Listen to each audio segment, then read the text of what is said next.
Previously on the Sunless Citadel. And then you do a huge leap back. And then I'm going to turn around and look at Mortis and be like, can you sort of turn around for a second and just not look this way? Sure. He doesn't even question it. He just does it. And then I'm going to take off my glove. And instead of there being like a normal hand, is this ethereal hand. So your hands slowly glides to the other side of the hallway. They're just gonna kind of like pat along on all fours, the cat toy clenched in their teeth, and then just following the mage hand. But like they're gonna like bat it with their paw. They're gonna do an athletics thing where they're gonna kind of like step back slightly out of the room, and they're gonna have a running start, jump like kind of to the wall, like grab it briefly, and then jump off. As you do so, the rift continues in intensity, making the situation become even more dramatic. The face of Mortis becomes weirdly alarmed as you land perfectly beside him, and in the momentum, you do a nice roll, and you are now just a few feet away from the door. How about, if you can open the door, I can go first. The Dark Warden, as he raises his paw towards another member of his cult, another member of his subordinate class under him, one of his servants, and he crushes this person down, and then he raises his head up to do a mighty roar of anger. And then he gently puts a hand on Methuselah's shoulder and just says, "It's not real. It's all right. You're safe, my friend." As people are going to sleep, I would like to kind of play a song on my hurdy-gurdy, which is a song of Valakaris. Could Seeker potentially be conscious enough to insight something about Methuselah? But something deep in you is uncertain if this is real or if this is fiction. It's just, you can't put your finger on it. Throughout the vastness of the multiverse, there lies a tavern. As you approach its doors, you catch bubbles of laughter that rise and burst into cheers as colorful groups of travelers find comfort in their bonds. As you head inside, the smile of the tavern keeper greets you. They're an otherworldly being with a bluish, corporeal form. They wear attire befitting of an innkeeper, and they have a large, cloudy nebula for hair speckled with stars, which gently sways with their movement. Welcome to the Storyteller's Tavern, where stories are served like ale and a seat is open for you at every table. Tonight's special is the Sunless Citadel, an epic adventure of high fantasy with notes of friendship, danger, and most importantly, hope. Will our adventure survive the descent into the dungeon, or is there a darker calamity taking root far from the sun's reach?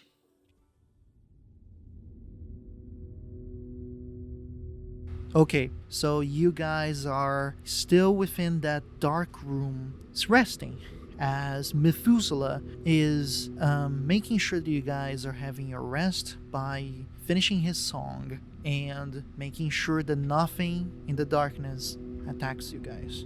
8 hours has passed. If anything, now you guys don't have a torch lit anymore. But Methuselah is able to see in the dark, so he's able to alert you guys if he has to. You guys wake up in the darkness, slowly, but you guys are able to feel better than before, to a degree, because you guys were still feeling unwell, even though you guys just had a long rest. Perspiration is still occurring, just not as profusively as before. Now, you guys are in this dark room. What do you guys do? How is everyone doing? Are we feeling better? Well, I still don't feel quite right. I hate to say this because it tasted really good, but I think that rat I ate from my dagger might not have been quite good. So I'm thinking maybe I should throw them out? I don't know. Because if if they ain't good, why would we save them to eat, right? Yes, I suppose you can get rid of them if you think that that's what's causing your sickness. But Thorn didn't eat one, so do you think that it's something like, the rats or something different? Well, we have battled many of these rats. Perhaps their bite inflicts illness of some kind. Perhaps. I suppose we should still keep going if we can. Agreed. Don't worry. I'll watch over the two of you and use the best of my knowledge and healing to see if I can help in any way. Well, thank you very much. I appreciate you very much, and I know that Thorn appreciates you too, given how close the two of you are. Thorn is probably on the ground chasing his own tail. How are you doing this morning, Thorn? About as good as usual, I see. There's much sweat coming from Thorn's armpits, and Thorn feels like bad. I understand, my friend. Will you be alright to walk during our travels, or would you prefer to ride in the shell? He's probably already climbing up your leg. Like, as he's talking, just Yes. like... It's alright, well, that answers that question. Instead of going into your shell, he probably just sits on the back nape of your neck where the shell made, so he's all on your shoulders, like you're giving him a adorable little shoulder ride. Aw, piggyback. When Dad gives piggyback rides. Well, my friends, shall we be off? Yes, I suppose we should.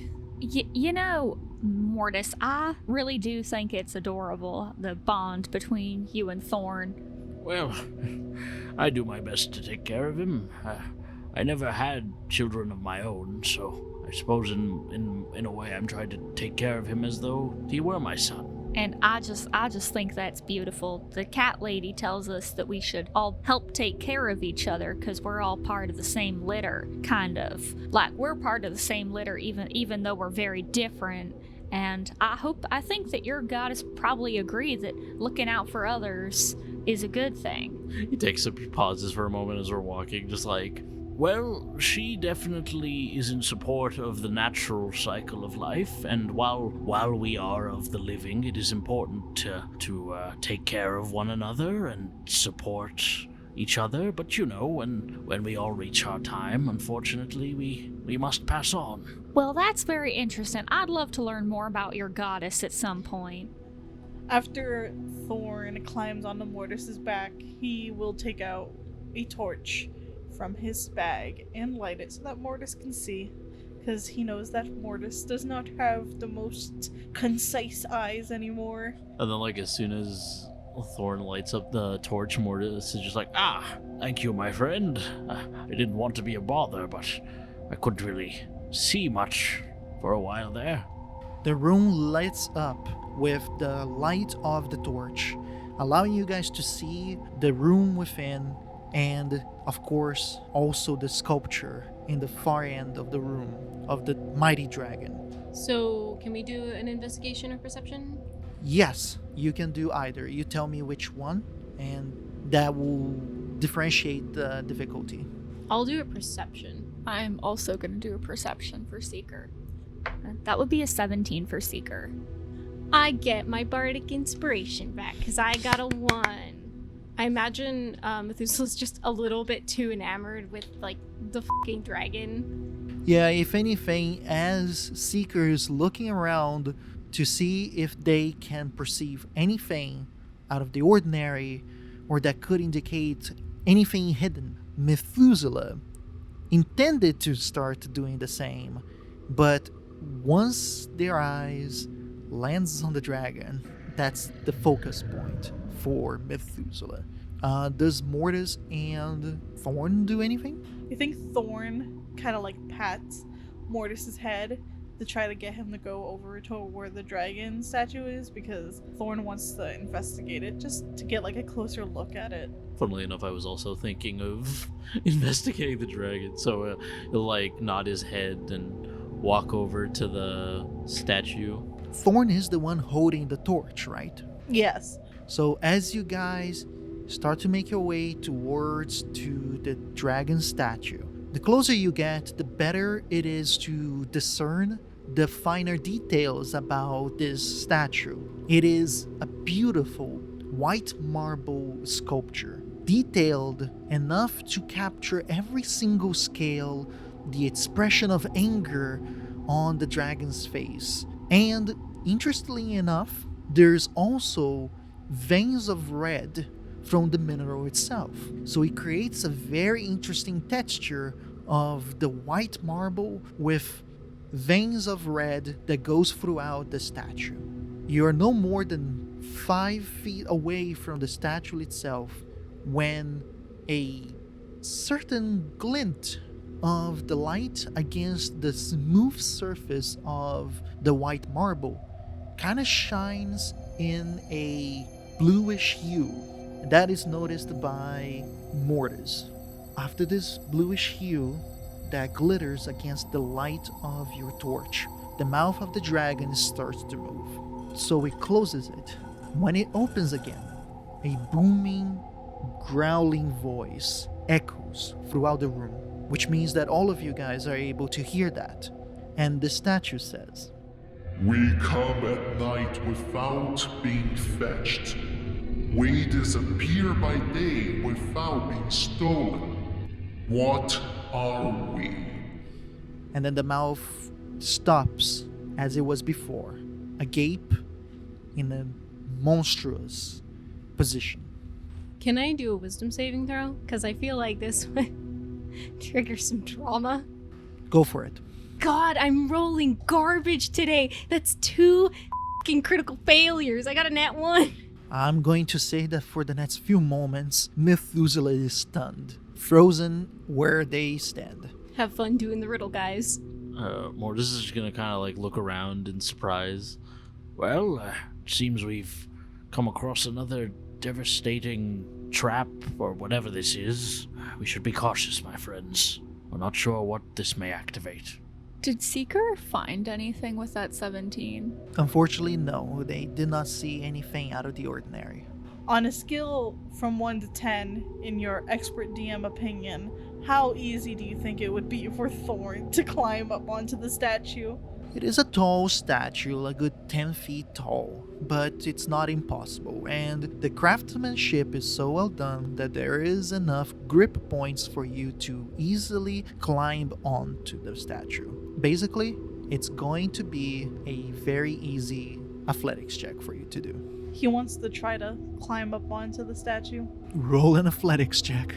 A 5. He tried to climb onto the statue, but when it gets closer to the top area, there is quite a distance between the wings, where it would be the next place for you to grab a hold onto, and where you are right now, that you tried and you were pretty much going to slip out of the statue, so you decide not to, and you're kind of like halfway through the statue, really. So Seeker's gonna kind of like look around at their friends, like taking in Methuselah, just kind of in shock. All right, well, I don't know if Methuselah is doing all right. So should we check on them, or should we worry more about solving this riddle first? Because I have a few ideas of what it might be, but I'd like to hear y'all's input before I just start saying these things to the dragon. And I think more heads would be a little bit better than just mine. Methuselah, who is staring at one singular point in the blank wall, does not react to your comment. Or just kind of turns around. He's like, "Oh dear, I hadn't even considered. Poor thing is probably stunned by the voice emanating from this beastly statue. Well, all we need to do is give them time. I'm sure he'll be along in a moment. For now, to your point, Seeker, perhaps we should focus on this puzzle or riddle or whatever." Yeah, I think that might be a good idea, just because, you know, we kind of want to get Methuselah out of here, just to help take care of our little litter, right? Of course, yes. Sorry, that's how I refer to a group of folks. I am a tabaxi after all, so. Understandable. Well, perhaps we should try to move Methuselah to a safer position then. I think so. Do you want to give that a little bit of a try? Sure, I'll try to be as gentle as possible. I'm going to describe that as you go and approach Methuselah, you gently hold on to their shoulders to arm area to move Methuselah. As soon as you get a good grip, Methuselah shakes himself off the stupor of this situation, and you are able to get hold of yourself. Methuselah just kind of like shakes and is like, oh, did it happen again? Yes, my friend, you seemed a bit stunned for a moment. I was actually going to move you somewhere safer, but I'm glad that you've recovered yourself. What happened? I was in the garden again, and I heard its breathing, very slow, but loud like rumbling thunder. Don't worry, you're safe, Methuselah. Everything is all right. The mouth of the dragon statue opened and relayed some sort of riddle.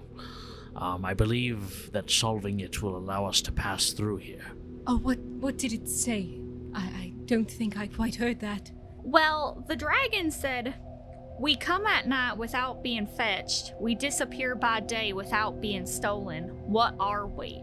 Now, I was thinking it's got to be something that comes and we only see it at night, but I think it's more than one. So I don't think it's like the moon, because sometimes during the day at certain times you can kind of see the moon. So I don't think that that's it. Like what can't we see during the day that we can see at night? Well, I don't think that it would be the moon, considering that the riddle has a sort of we, so it suggests there are multiple, I was thinking something maybe like stars. I don't know if that sort of works. I'm not really good at wordplay all the time with these sort of things, but, I think maybe something like that. Well, it's certainly worth a shot. I simply worry what will happen if we guess wrong. After the last room, I don't really trust this place. Yes, I definitely agree. I think that we should be certain as we can, just in case, there's a trap that's going to unfold. I do believe stars is a solid answer. What do you think, Seeker?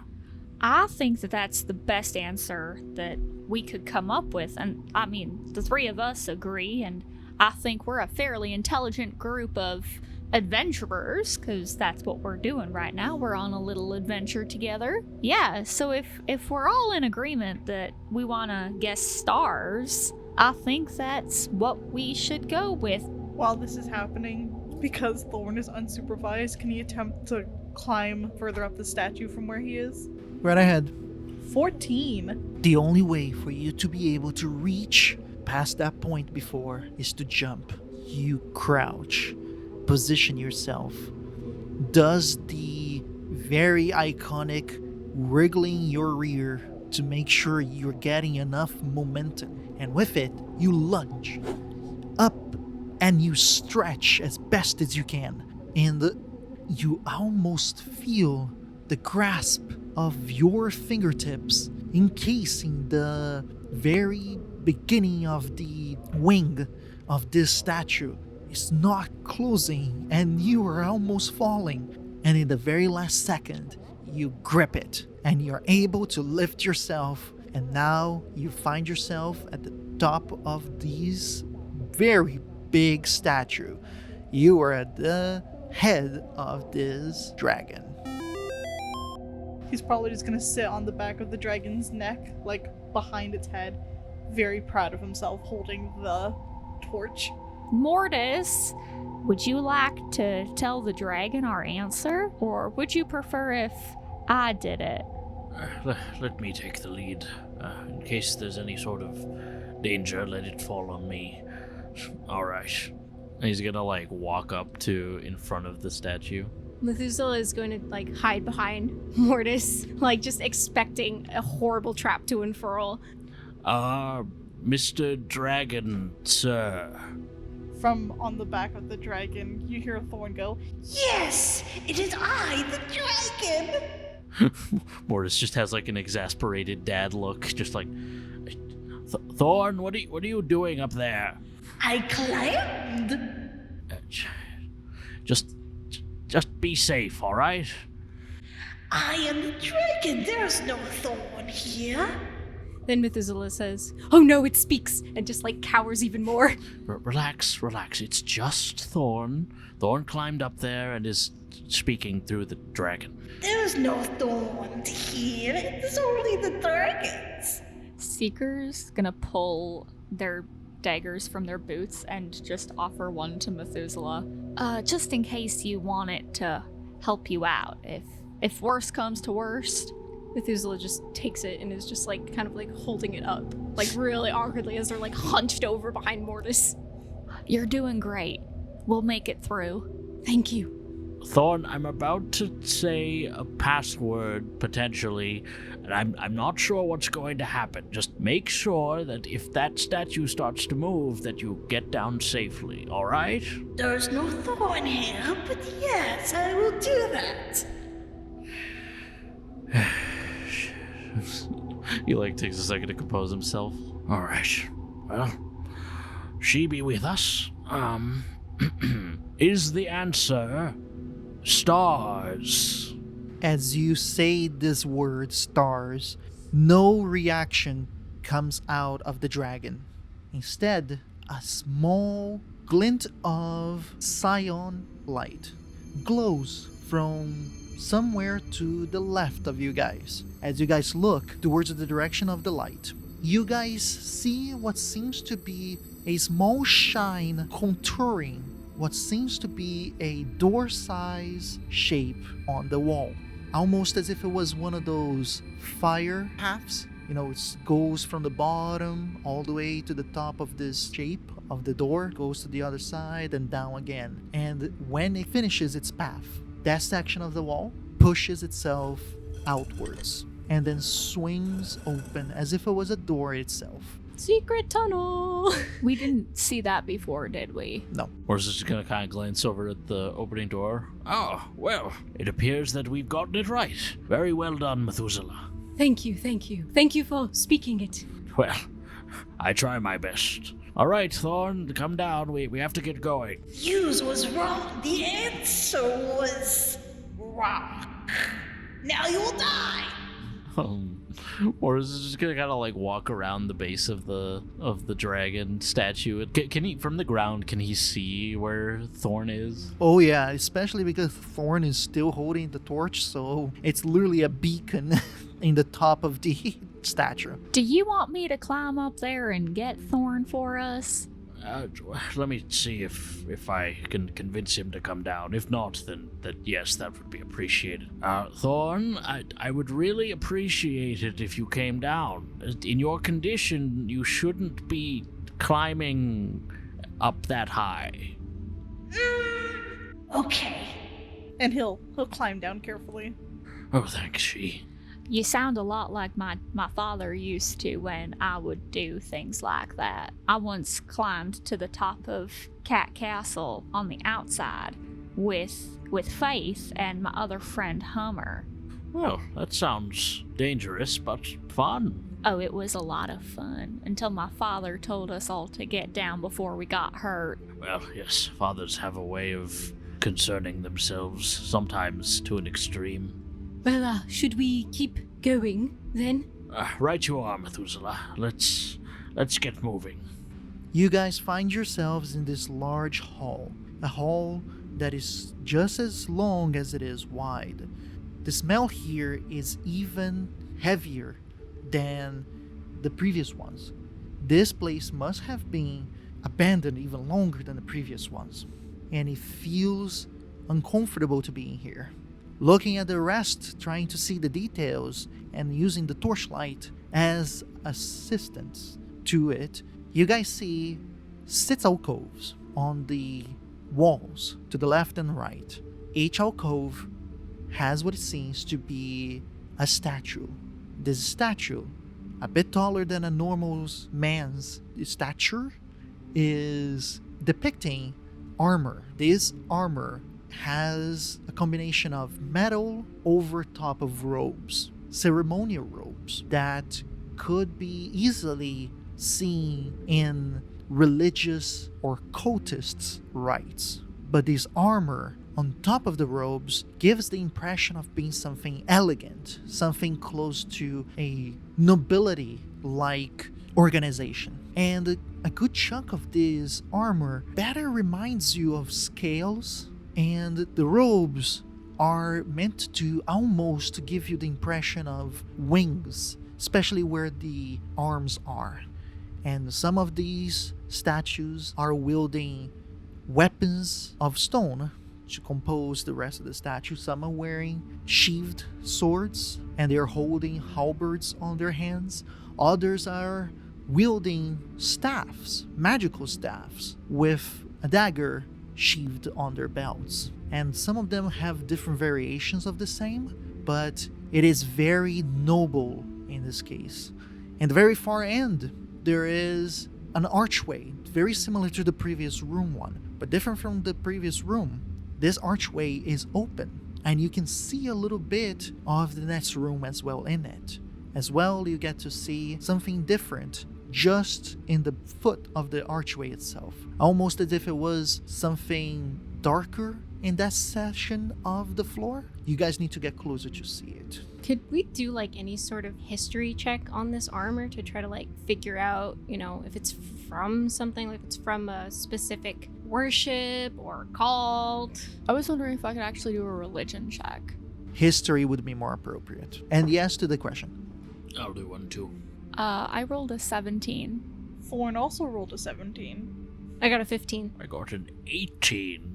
Something seems familiar about these statues to Methuselah, but it might have been the deterioration of the statues itself due to time and due to whatever brought this place to these depths that does not really help you pinpoint what it is about. On the other hand, for everybody else, you guys hear in the back of your mind some of the tales about these armored religious group in the mountains. Humans, goblinoids, lizard folk, and others that would dress on something similar. For Thorn, memories of his childhood brings him pain to remember about these boogeymen that if the little goblins were seen or caught doing bad things, these armored evil humanoids with their flowy cloaks would grab and snatch them at night and fly them to the mountaintops to never be seen again. To Seeker, the armor and the shape of the robes reminds you of what some people would talk about a very evil draconic empire, and those who worshipped and served these evil dragons would wear these ceremoniously, and only the highest of servants would wear these. Something very similar to Seeker is what you would have as well, in context-wise. That Mortis would have heard tales about this ancient draconic empire, where nobility and religion walked hand in hand, and those who served under the dragons worshipped the things like deities. Therefore, it's easily depicted in these statues the noble garments of weaponry and protection, armor, and the robes that would be seen in clergy, used at the same time. When Thorn gets a good look at the statue, he probably jumps back closer to Mortis and goes, "Ah, the boogeyman! Thorn knows that they've been bad. He knows that they would come for him one day." A boogeyman? What's that? The boogeyman. If the goblin children were bad in the tribe, then they would swoop down with their cloaks like wings and take you to the mountains. Oh, well, I've never heard of any kind of story like that. I don't think that anyone's gonna take you away. We're not gonna let that happen to you, Thorn. Thorn stays close to Mortis and probably does the thing that he was doing before where he's kind of like dodging in between Mortis's legs to be like hidden underneath him. Probably just an old legend. Don't worry, my boy. No one's going to take you away so long as I'm still breathing. And he like takes a better look at some of the architecture and the statues. You know, I read about this ancient society when I was studying back in Lestery. I believe they worshipped these dragons and enacted some strange rituals. It's all very ornate. Quite interesting, really. Methuselah, you don't know why they're saying it's ancient. The Draconic Empire does complex rituals and they do wear garments like this. It's just that you don't remember exactly which faction wears these ones. The ones that you remember were a little bit different. It's strange. I sort of recognize these sort of garbs, but they were different from the sort of cultists of the dragons that I knew, you know. I was actually sort of kidnapped by one back in the day. His named Alagathorn. Very terrible person. Oh dear, that's quite frightful. I understand now why the mere image or sound of dragons frightens you so. Well, don't worry, my friend. They're all gone now, and you'll be safe. It shouldn't frighten more than me. Mortis, does 21 hit? Oh dear, yes it does. Ouch! This voice appears from nowhere in between Mortis and Methuselah, from literally underneath you guys, which very likely gives you the impression that he's coming from Thorn. The problem is that it's not Thorn's voice. And as soon as the sentence is uttered, a very sharp pain hits your left knee. And when you look down, there's gashes, as if something had just scratched you deeply, drawing blood as it goes down your scaly leg, doing a total of 7 points of piercing damage. And roll a Constitution saving throw for me. That's a 7. You know this feeling way too well, as it burns where it cut, which easily implies that poison is afflicted upon your leg as well, therefore causing you a total of 10 points of poison damage. Does Thorn see where that came from? Thorn was beside the incident as it happened, and for Thorn, the cuts happened out of nowhere, out of nothing and thin air. The wounds opened in Mortis's leg. Can I do a perception check to see if the, whatever slashed left behind any sort of trail or whatnot? Go right ahead. Could I also do a perception check? Sure, 22. That would be a 9 for mine. Can Thorn also do a roll? I'll allow it. I got a 6. The surprise caught you guys so off guard that you guys are looking frantically everywhere, looking to see if you can notice anything. Methuselah, though, instinctively looks down, and then he notices a fifth set of footsteps on the dust-covered floor that was just in between you guys and then trails off to one of the alcoves. I'll point it out to everyone and be like, It went over there. I point towards the alcove where it hid. But how didn't we see this?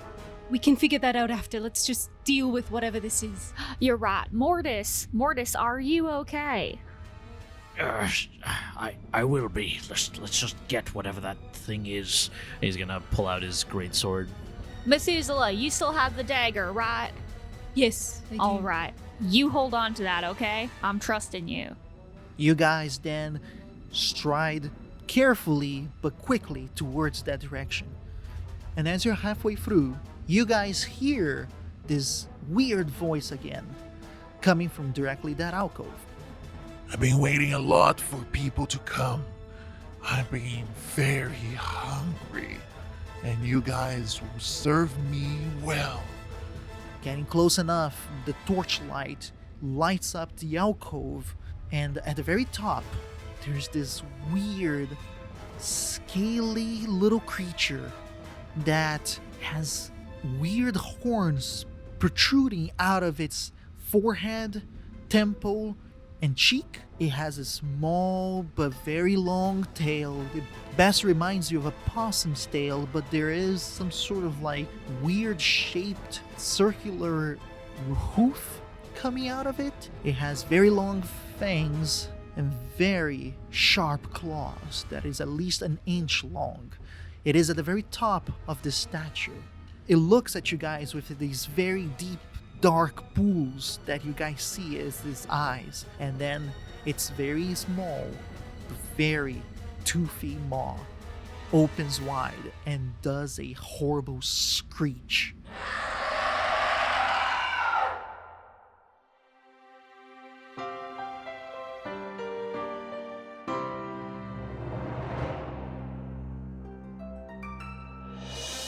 Well, hey there, friends. You've reached the end of this episode of the Sunless Citadel.